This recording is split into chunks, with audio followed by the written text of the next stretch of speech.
talk to you about.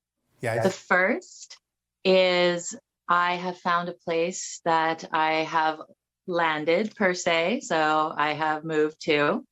Which is? I am very close to Joshua Tree at this time. All right. Yes. And I'm starting to get to know the place a little bit better. Joshua Tree will transform you into someone else, into another aspect of your being. Right. I feel that. And it's funny because this is one of I never expected to land here. So it is different.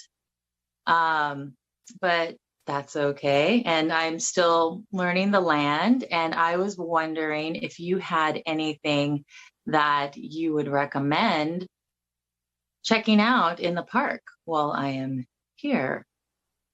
One moment.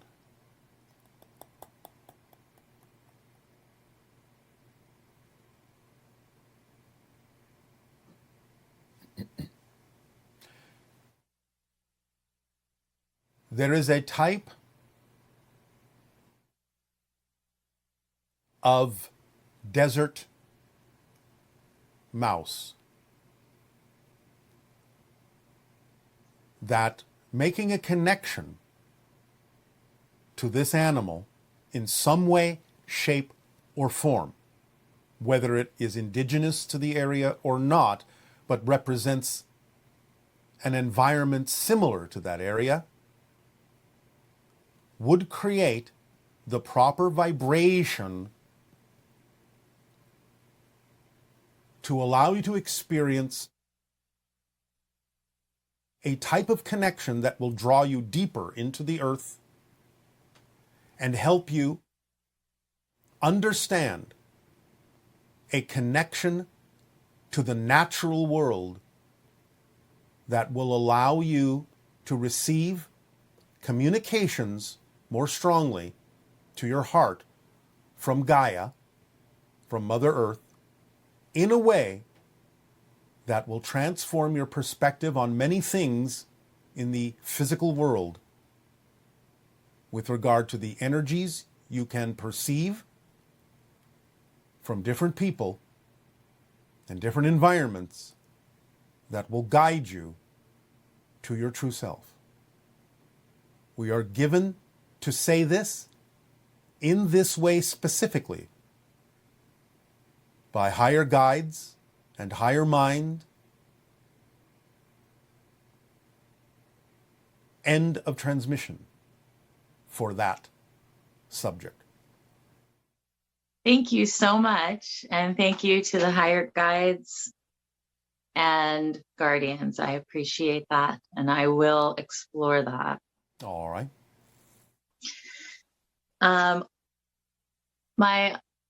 Also, as you know, the Day of the Dead, Halloween, All Saints Day has passed. And All Souls. And All Souls, yes, thank you. And for this day, I did like a ceremonial altar, like for my ancestors. Yes. Very simple. But I was contemplating, honoring their memory and their life. And I was thinking about how like more have passed on to spirit now, and how I know we're all connected, but it shifts my perspective on life in certain ways and the future. How so? Well, I feel like seeing their lives and then reflecting like on my life, and I'm like, okay, as I'm passing and living life, what essence am I leaving upon the planet? Yes. And that's just, it's become more important and more like of a focal point to me. Yes. This is one of the reasons why it was recommended to get in touch with that particular small desert mouse. It is the essence of humbleness. Oh, very interesting. Okay. So that being said, I was wondering during this time period where the veils are thin, is obviously it's a time that we can connect with animal earth, our animal spirits that have passed on, families that has passed on. But is it also a time where we can connect to other galactic, say, races or dimensional time periods because the veil is thinner outside of, outside of just the human type of. Absolutely. Now, again, these things are always available, but when you say the veil is thinner, it's simply the representation archetypally of the collective consciousness's willingness and ability to open up to other realities. Right, right. Okay. Thank you for that. The willingness to open up to other realities. The willingness to open up to other realities. Take that into your dreams and see what blossoms when you plant that seed. I will. And it's funny because you mentioned dreams, and I haven't been remembering my dreams lately, and I feel the need to remember them more. So when you get back to being your true self in your true heart and your true core vibration, you will. Thank you, Bashar. I truly appreciate you and all of you. Our deep appreciation for you as well. Good day, Moon Pie. Good day.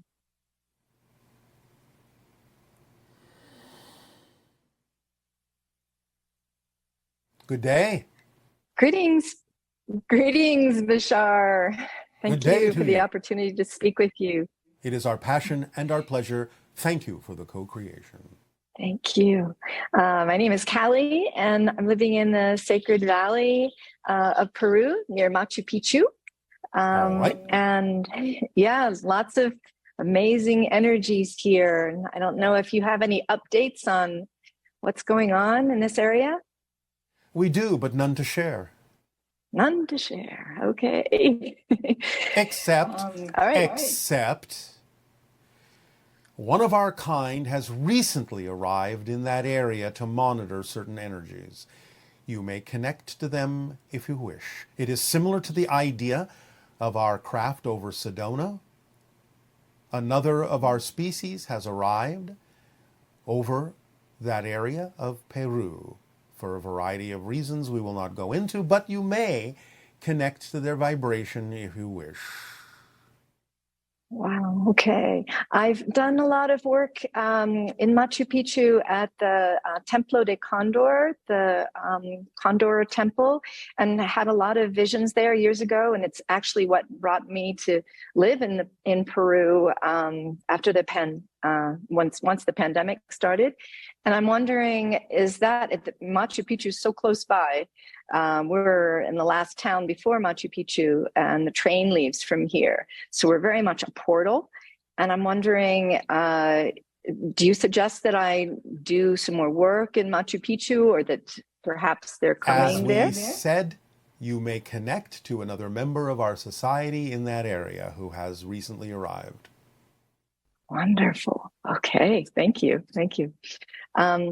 My next question, the 51% rule that you talked about recently. I've been called Pollyanna by many people because I tend to put a positive spin on things all the time and find the teachings and everything. And when you shared the 51% rule, I felt really validated and kind of fed my ego a bit. And I'm just wondering if you can give us any tips on how to stay in that place. Because sometimes I definitely slip. Why would you leave it? When you slip, it's a choice to leave. What reasons do you give yourself in your belief system that should be your choice? Well, because I've been told not to negate the negative. And it seems like you don't negate the negative by knowing that it's there. You become more aware of its existence. The idea is that you simply make a choice to experience it in a positive way. I'm not saying that you call the negative a positive thing. You recognize it for what it is energetically. But you use it to your advantage by remaining in a positive state. That's very different than being naive. Okay. Okay. All right. Well, like I said, it kind of fed my ego quite a bit. The 51%, once I was validated in my Pollyanna-ness. So that's something that I need to work with as well. Feeling that I'm better than others when I do stay positive. Yes, you are not better than others. You are simply making different choices that are more in alignment with who you truly are. But again, it's not out of naivete. If you understand how things work, you'll become even more aware of the negativity. It's just that you will have no reason to choose it. Okay, very good. That's helpful. Thinking of yourself as better than others is a choice of negativity. Absolutely. It's an ego temptation every once in a while that I realize is not healthy. So it's a negative ego. Negative ego. Yeah. It's not ego. Absolutely. Ego keeps you focused in physical reality in its natural state. There is nothing negative about the concept of the ego because it's doing a job, keeping you focused in physical reality, since physical reality isn't real. You need some sort of framework, like the ego, to allow you to stay focused in something that is a simple projection of your consciousness and knowing that it isn't really real. So the ego has a job, but it's not the negative ego. The negative ego is when you tell the ego that it's the sole controller and it's better than anything else and it determines everything. That's not its job. It's not designed to do that. But if you make it think that it is, then you wind up with the negative ego. Okay. Wow, that's good to keep in mind. Thank you. The next question I have is about control. And you had mentioned recently that if we release control, then we would find that everything is in our control. And I've certainly heard this from many, many people. I'm wondering, can you suggest how to catch ourselves when we forget? Well, do you not recognize when you have gone into the limited version? When you understand how things work, will you not know when you have gone into the limited version of the idea of control? Absolutely. I know when I'm there. I just kind of I stay sort there of for your own reasons. Shock. Well, that's all right. Again, it's not about being better than that. It's about accepting what is and learning from it. That's how you use it. Why am I here? Why am I experiencing this? Why am I choosing to experience this? Is there something for me to learn here by having chosen that? Do I have a belief system I'm still holding on to that I'm not aware of? What would that belief system be that would make it seem like a logical choice to come back to this place? If I understand how things work, what would be the reason that would be so overwhelming that I would choose to be here again? Examining yourself deeply that way will be able to use that particular state of being in a way that can benefit you if you learn a lesson from it. Learn what the belief systems are that would make it seem logical to keep choosing to go there. Mm-hmm. Yeah, maybe it's kind of like a worthiness thing, questioning my ability to communicate when things are in a heated situation, for example. All right. And why do you think yourself unworthy of proper communication in those situations? Why do you succumb to the lower vibration? Because my mind goes blank. If I'm, if I'm in an energy that feels overwhelming, and all right, I kind of lose it. Do you not understand that your mind going blank can actually be a benefit to you? I'd like to work with that, definitely. Well, if your mind goes blank, then you're not going to necessarily offer a negative reaction to something, are you? No, unless you call it passive aggressive, that I say nothing. Do you wish to define that way? Definitely don't. Definitely don't. But I feel like in order to remedy the situation, the conversation. What makes you think you're supposed to? What makes you think you're supposed to remedy it?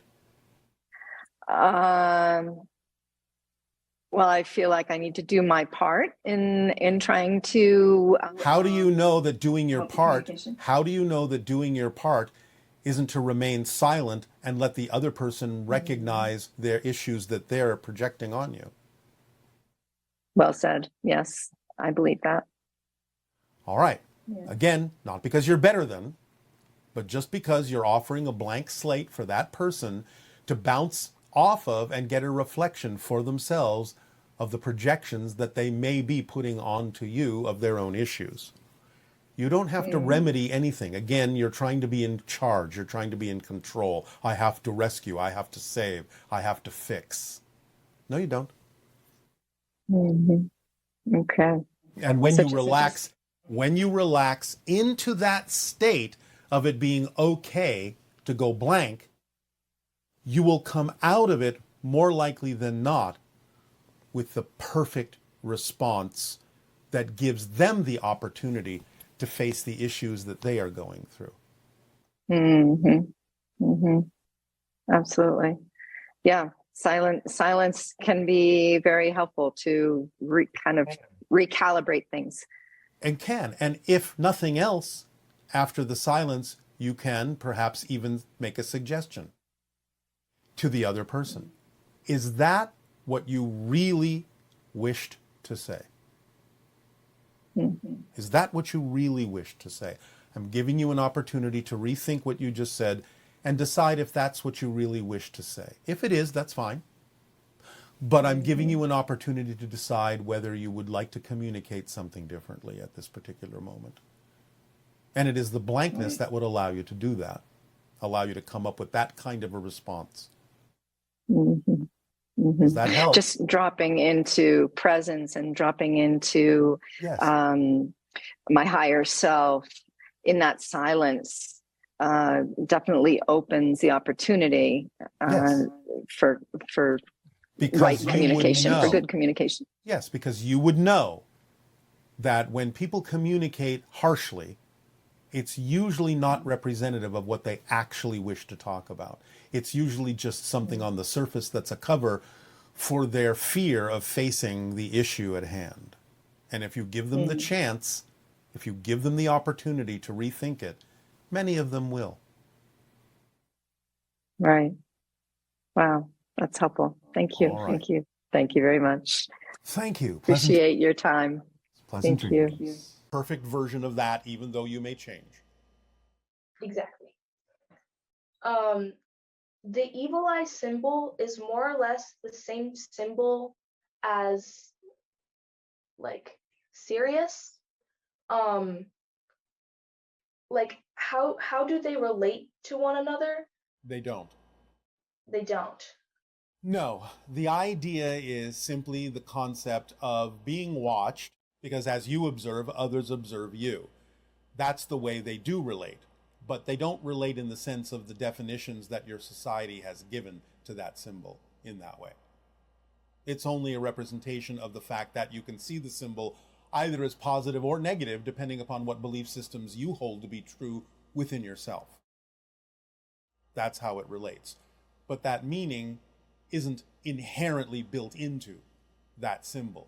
It's there as an observation thing to observe how you respond and react to it. Yes? Yes. So All right. they're not related in the way that someone that was very connected to Sirius created the symbol of the evil eye. Correct. All right. It's just a symbol of connection and observation. But whether it appears to be benign or evil has to do more with the belief systems that that person may have been taught.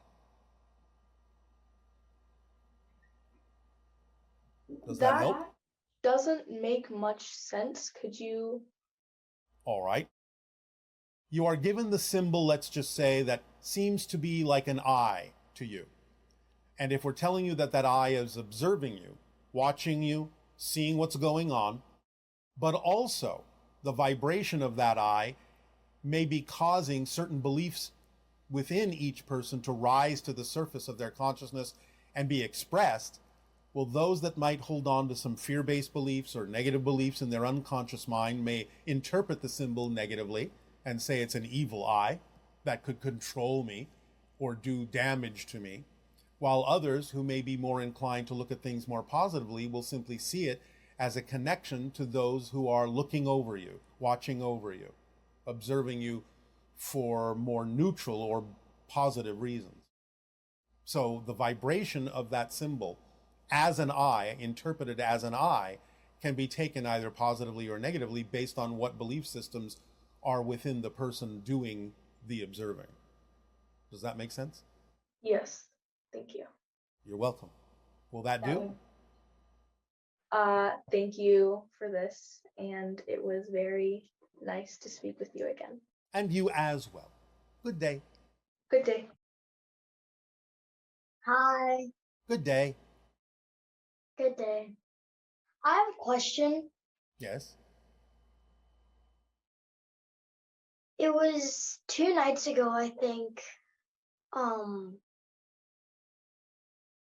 It was an odd experience because I heard an alarm and I just woke up in the middle of the night and I heard an alarm. Yes. Was it between 3 and 4 a.m. or a different time? Probably. I just maybe thought it was a different time. Okay, well, it might have been. Yeah. What are you asking? I'm asking, is it like an ET or something? Or Well, was it just me waking up?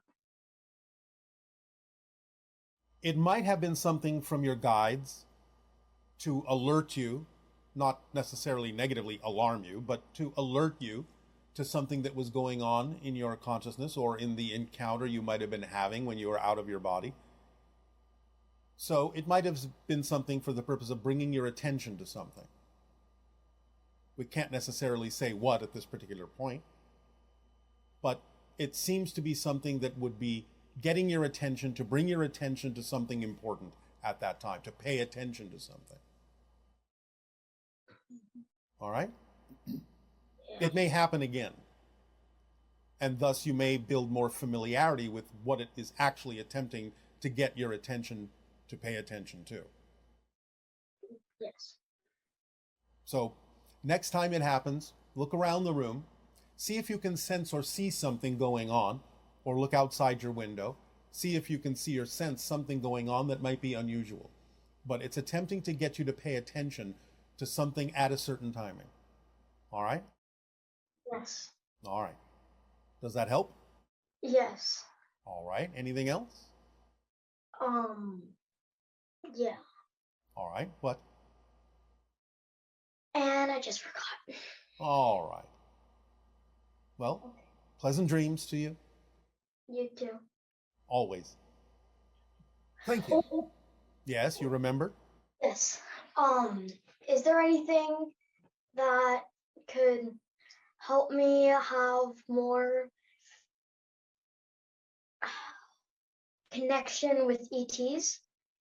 Follow the formula that we share with everyone. Synchronicity will bring you exactly what you need in perfect timing.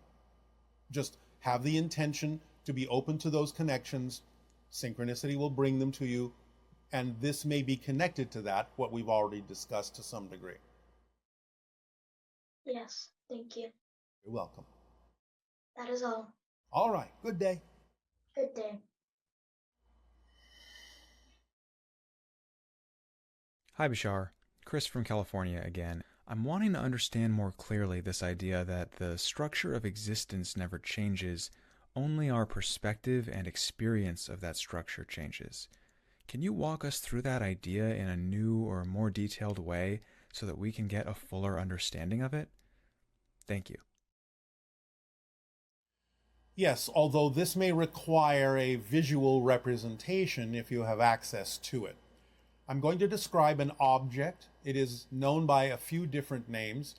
One of the names is a blivet, B-L-I-V-E-T. This is an optical illusion object.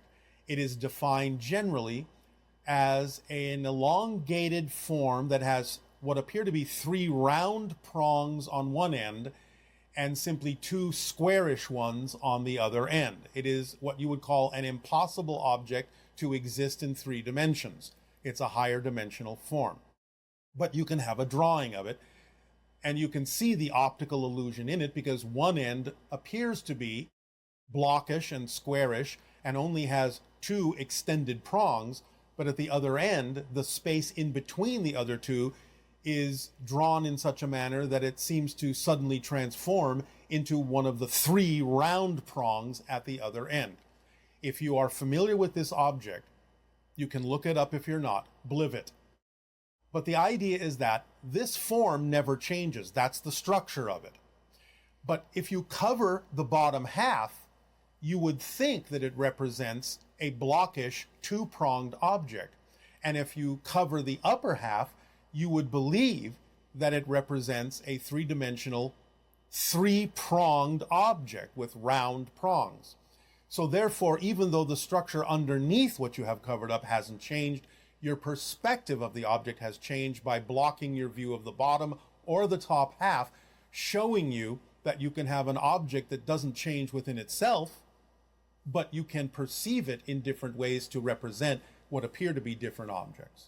And that's the basic principle underlying the nature of existence. The structure of existence, represented by the laws, doesn't change. But your perspective of it changes. Your relationship to it changes. Your experience of it changes depending on your point of view of an object or a structure that never changes. Good morning, Bashar. It's wonderful to be here with you this morning. And you as well. Have you seen Jill Gurr about the universe? We know that she is in spirit, have connected briefly from time to time. Thank you. I didn't really have a question to ask you. This is morning time for me. But what I did want to share is that I've had some really beautiful synchronicities around your energy. Many synchronicities, actually. The most recent was a being. I'm not sure if I think it's feminine. I think she is from your civilization. I'm just not sure, but I'm very interested in the disclosure that's been going on, and I'm very interested in contact. So I'm not surprised that I might pull that kind of energy towards me, but... Yes. All right. Well, we can confirm that a female in our society is connecting with you. Oh, thank you. She has something to do with nature, with flowers, with the essence of the vibration felt when you are in deep communion with nature. And she is working with you because in terms of relative time, you are about to go towards something bigger than what you've been doing. Yes. I am definitely in a time of transition. I feel like I'm letting a chapter go, or I'm just in mid-chapter. I'm tidying it up, letting it go.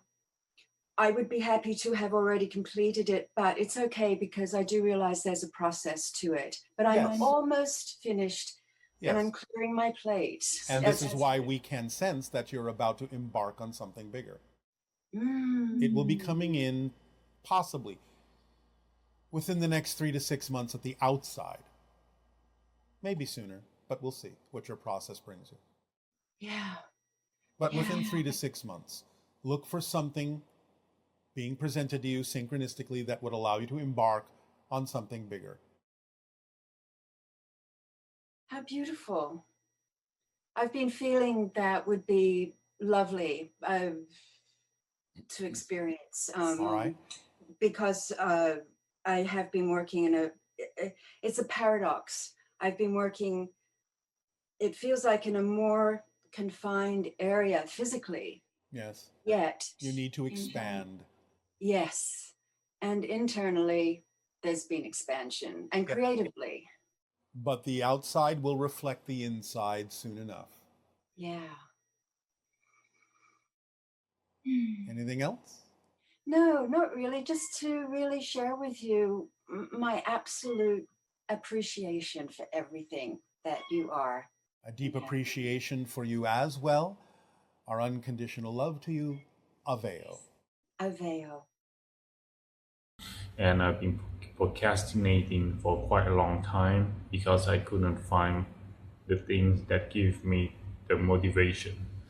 So my question for you is, how can I discover my passion to do things that makes me money and give me the motivation to keep on going?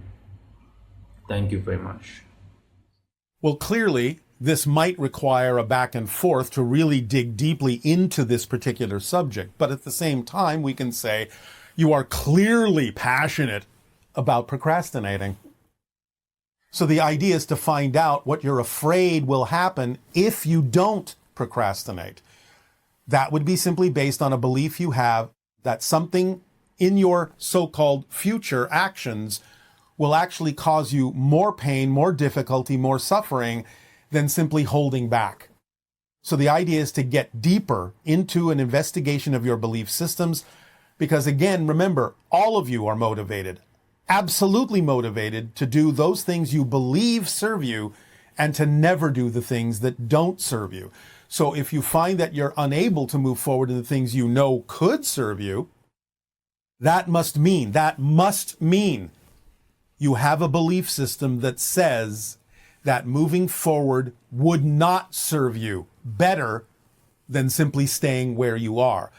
Once you find out why you're holding on to that belief, which, as I said, usually means you're afraid that something worse will happen if you do move forward, and you let that belief go as nonsensical because it's not a fact that that will happen, then you might start finding yourself more willing to act on things that are representative of your passion that can support you in a variety of ways, because you'll have reversed the motivational mechanism by no longer being afraid that moving forward will be worse than where you are.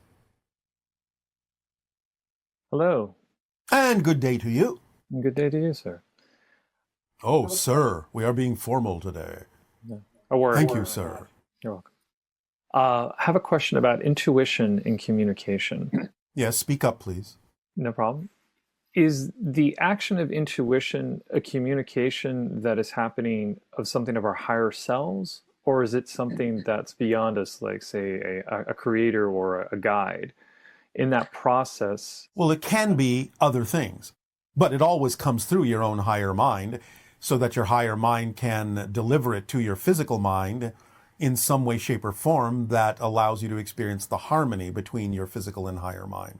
So it can come from a spirit guide, it can come from other sources, but it will always pass through what's relevant for you in terms of the higher mind. Okay. So the second part I have of the question is, there's an object that I've just come across that helps translate plants, and it's a box that allows it to go through musical notes. All right. And there's a musician who is playing with plants. Yes. And so in that process, it's translating the music, and it sounded like jazz. Yes. What the notes were creating. So is this a way for us to be able to use more in the future? Yes. And in that, same thing with musical instruments. As a musician, when I play, I can pick up a different instrument from different people.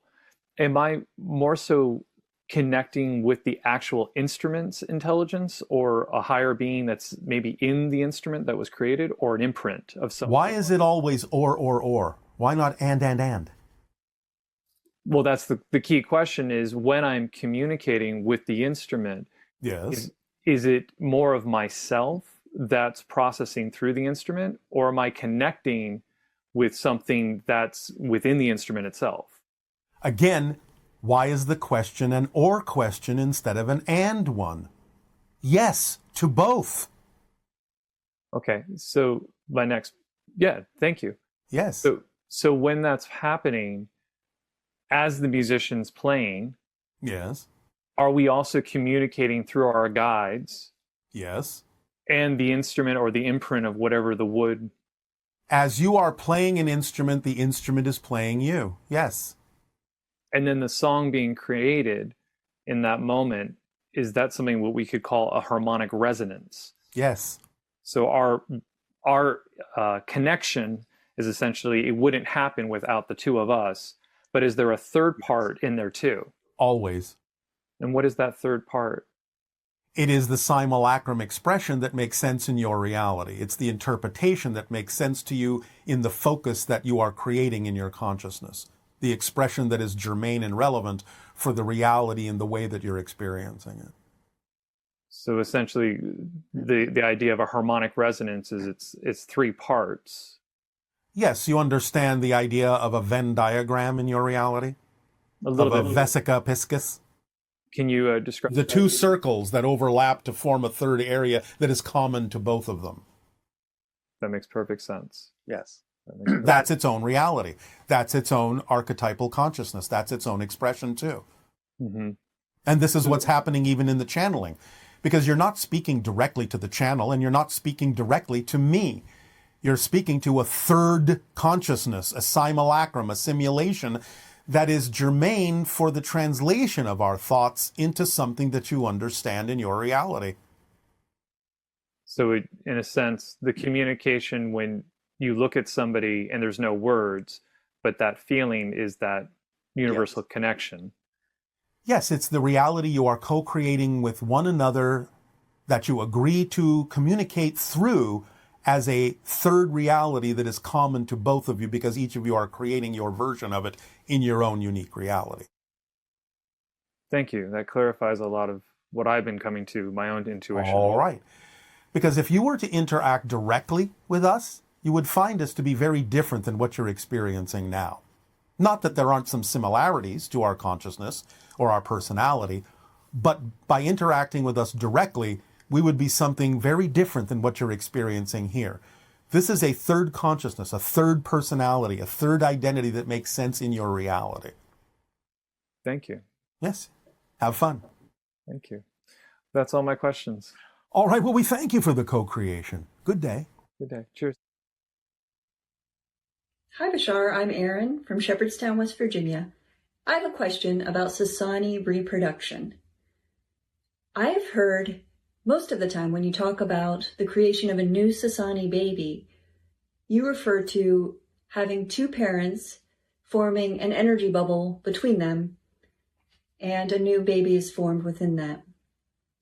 But I have also heard you mention that it is possible for there to be more than two parents directly involved in the process of creating a baby with the energy bubble. I would like clarification on this, because most of the time I just hear you mentioning two. Can you confirm that sometimes there's more than two involved? And is that very common to have more than two parents involved in the creation of the energy bubble? Thank you. Yes. And in a sense, yes, it's not uncommon. It's not necessarily always necessary, but it's not uncommon. It depends on what vibrational states are relevant to be there for the newborn, what it is they, as a spirit, have selected to absorb from different identities in the creation of their own. So, yes, it can be more than two, and quite often it is. Hey. Good day. Hello, everyone. Hello, Good Bashar. day, good day, good day. Jason. All right. Transmitting from Sedona, Arizona. All right. I'm fascinated with Taurus energy. I would love to discuss the dynamic flow of our electromagnetic field as a Taurus and the heart generating that field and the anatomy and physiology. What does it look like? Is it flowing both counterclockwise and clockwise? Yes. And is it going up the spine and out the crown and back, circulating back down? Well, that depends. But in describing the flow within the torus itself, it is going in more than one direction, and it is a woven sort of double spiral in the sense that it's flowing this way and flowing this way and flowing this way and flowing this way. Does that make sense?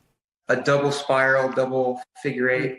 Both directions, a double spiral in both directions. If you imagine that the torus is made out of thin lines around it, going around it and around it in one direction, then also have the lines go, shall we say, crossing it in the other direction, and then having the lines go in this direction and also crossing it in this direction. Does that make sense? Do you understand the illustration?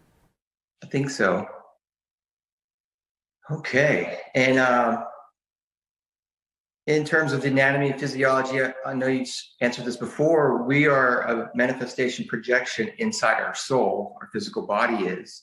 Can you give us the anatomy and physiology details of what our soul looks like outside our physical body? Well, the soul itself, in a sense, is a particular expression or pattern of light, of electromagnetic energy that has many different kinds of radiating and outward and inward radiating patterns simultaneously. Mm-hmm. Sort of like if you imagine dropping a stone in a pond and seeing the ripples go outward, but then the ripples bouncing off the edge of the pond and going back toward the center. But imagine that happening simultaneously. And then imagine that in multiple dimensions, multiple directions. Mm-hmm. Is the torus field nested? We have bigger and smaller torus fields nested within each other for multi-dimensional being? When you say in each other, do you mean the physical persona, the higher mind, and the soul? Yeah. Yes. Okay. Now, as far as our holographic bubble that we are creating, and can you talk about where the belief systems are stored in our morphogenetic fields and how that translates to our thoughts and emotions that are then stored into our cellular memory? Well, the field itself is the storage mechanism. If you're talking about the idea of it being a holographic structure, then you will understand it. It's stored everywhere. Within the bubble? Everywhere. Everywhere. Yes, in other words, you tap into whatever you're the vibration of, wherever you are, because everything is here and now.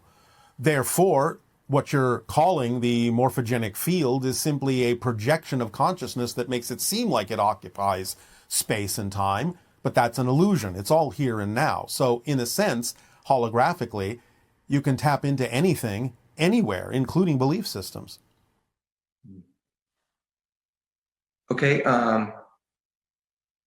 I noticed we have an internal compass, and whenever I'm in my manifestation flow or my synchronicity flow, I will get a shot of bliss. My hair stands up on my arms, energy goes up my spine. Can you describe it so we can understand this better, internal compass?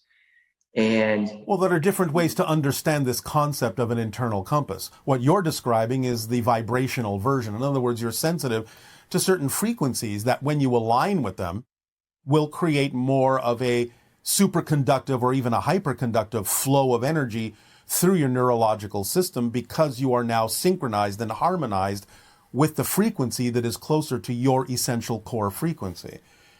The idea of a physiological orientational compass within you is the product of the magnetite that exists in your sinus cavities that orients you to the magnetic field of the earth. Okay. And I think I have one more question is, in terms of how the energy is flowing from the sun into the earth, is it coming in clockwise from the North Pole, counterclockwise out the South Pole? Yes. And the return. Wait a minute. One moment. No, the opposite of what you said. Counterclockwise from the north down, and then clockwise out the south? Yes. Okay. Will that do? This opportunity, that was all I had. All right, we thank you for the co-creation of the interaction. Good day. Good day to you. Hello, Bashar. Is there anything substantial about existence or the universe that you don't know? Do you still have questions? And you once mentioned that the universe is slightly positively charged. What is behind that charge? What causes it? And can it be called love? Thank you. Love is the vibration of existence itself. The idea of the positive and negative charge and the slightly positive bend to existence is because of the third position of neutrality. The third position in the middle of positive and negative is neutral, and that is the balance point that still allows for the awareness that you are free to choose what you prefer. The very ability to be free to choose what you prefer, if you want to put it in these terms, is slightly positive. That's why it's bent slightly in the positive direction. But of course there are things we don't know. So, like you, we don't know what we don't know until we discover something new that we didn't know. So of course there are still questions. Discovery, exploration, never ends as far as we can tell. There's no such thing as an ending to it. So of course there are things we don't know because there are things that are not relevant for us to know. And there are things we don't know that would be relevant for us to know that we will discover in the process of exploration of ourselves and existence. But unconditional love itself is the frequency. It's your translation of the frequency of existence itself. It's unconditional. It allows you to create whatever you prefer, whatever you believe is true at any given moment, positive, negative, and neutral. It's not about the idea of us bringing you what you prefer. It's about the idea of you choosing to live in the moment and follow your passion and create the reality you prefer as an experience, which will then make you more vibrationally compatible with having open contact with beings that are of a similar frequency. So yes, it's not about the idea of us rescuing you or saving you. It's about you bringing yourself to a safe level, a same level, a sincere, honest, understandable level of appreciation, gratitude, and living your life fully in joy that will actually do the trick and make you more accessible to those beings, such as our civilization, who then can find you more easily because you are more vibrationally compatible with us. So I guess the idea that the more that we bring heaven to earth, yes, the more a side effect will be that we have contact with higher dimensional beings and ETs. The more you create heaven on earth, the more you can interact with all the denizens of heaven. It's wonderful. Yes, it is. Is the moon hollow and used as a base for the Galactic Federation to discuss Earth topics? There are bases on your moon from different ET civilizations. The moon is not hollow per se in the way that you think of that. But there are large caverns, there are large areas of underground bases on the moon. Are there bases on the dark side of the moon? The opposite side of the moon that faces you is not always dark. Yes, there are bases on that side, but it's a misunderstanding to say that it's always dark. It's only dark in the sense that you can't see it from Earth because only one side of your moon is always facing your planet because it is in gravitational lock. When they went to the moon, did they become aware of any of those bases? They became aware of the presence of extraterrestrials on the moon, yes.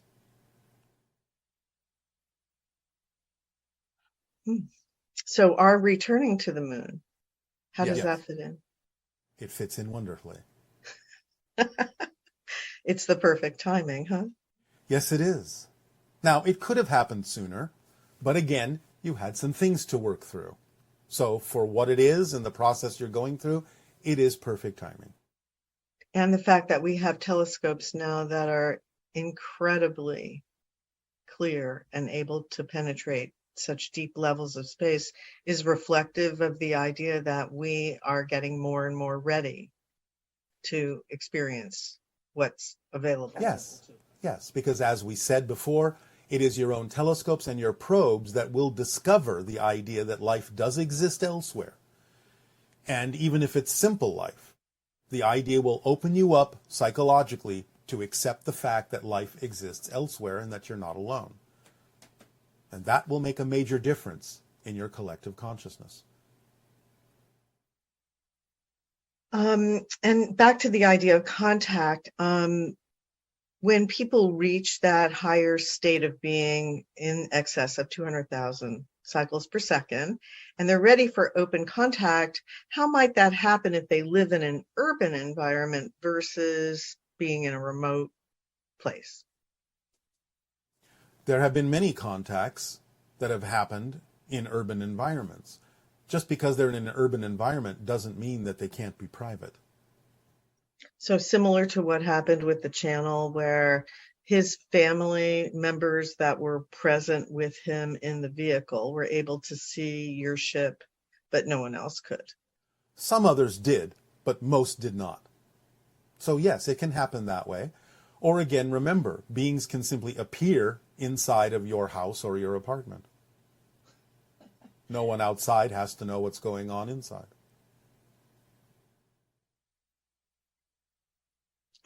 If the gift of open contact is all of our true history, and we get to decide how we want to relate to that, then are we not currently living the result of what we call our true history? You are currently living the result of the past you are creating now. So when we say that you're going to be given the gift of your true history, we're talking about a level of existence where you'll be creating the history that is necessary for you to receive in that version of Earth. When you mentioned before that there are other parallel Earths that you're interacting with, yes, can you tell us about one of them that would be a lot different from ours?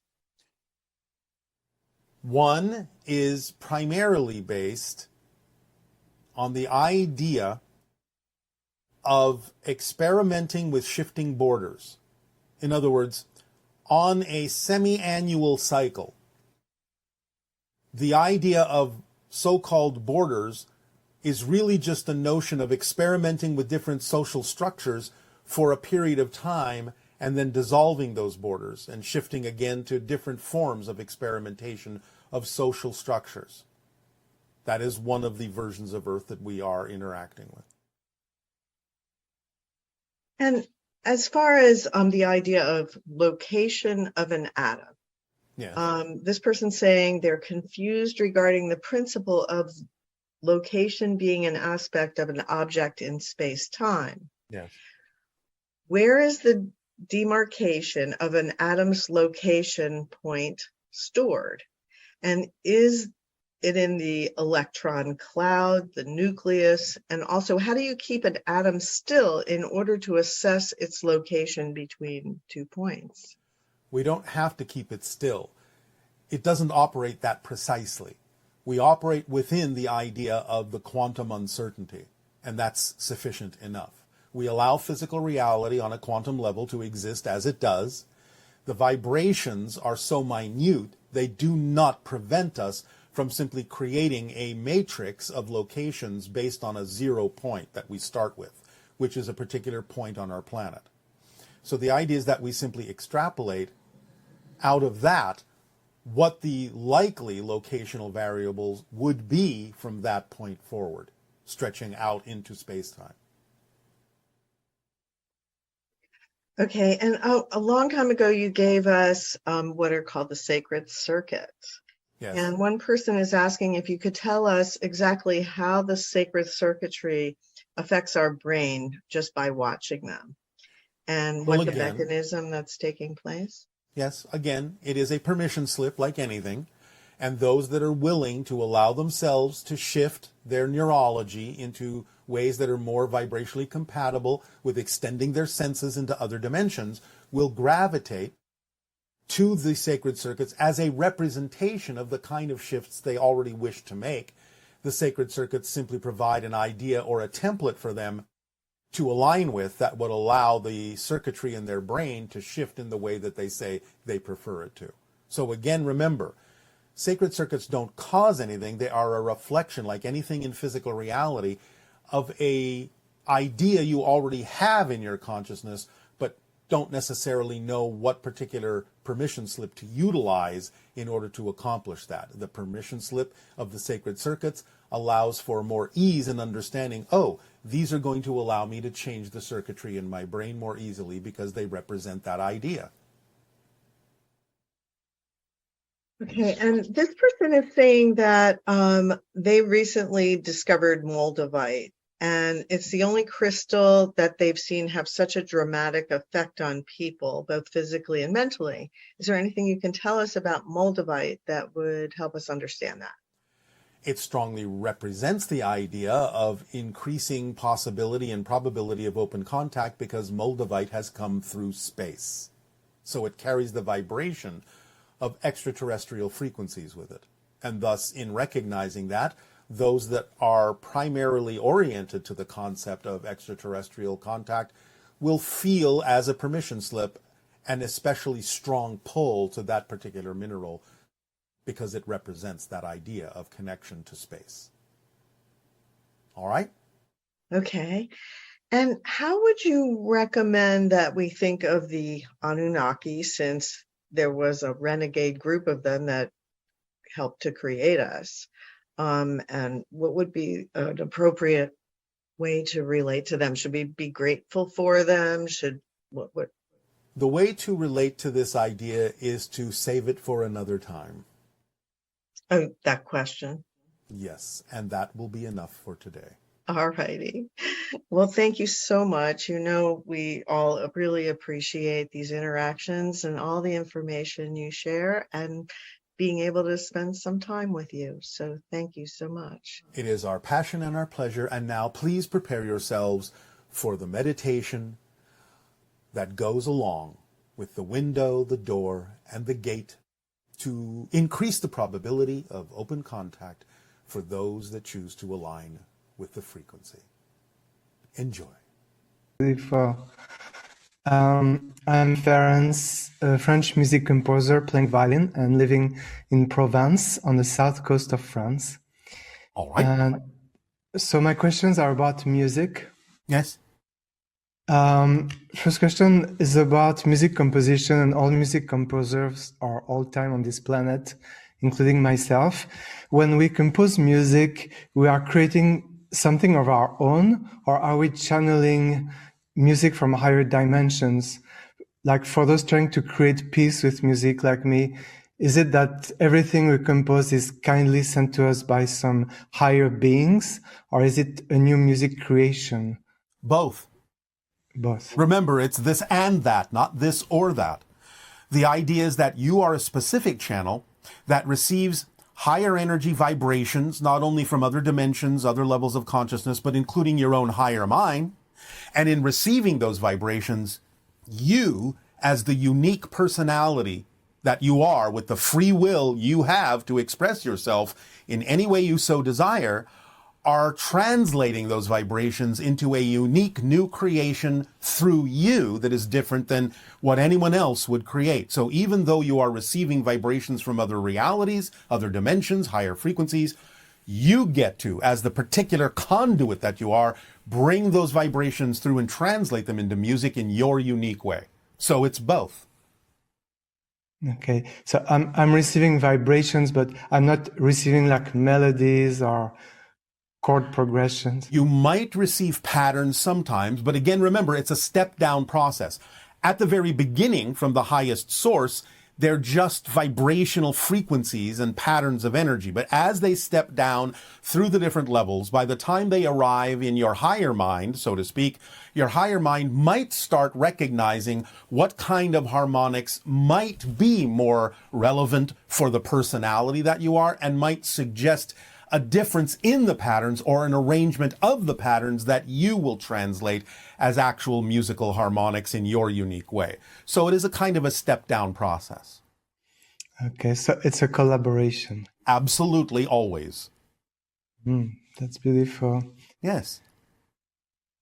Okay, so on Earth, on planet Earth, the music is the movement of the earth. It makes movement of the air. It makes patterns in the air. Yes. So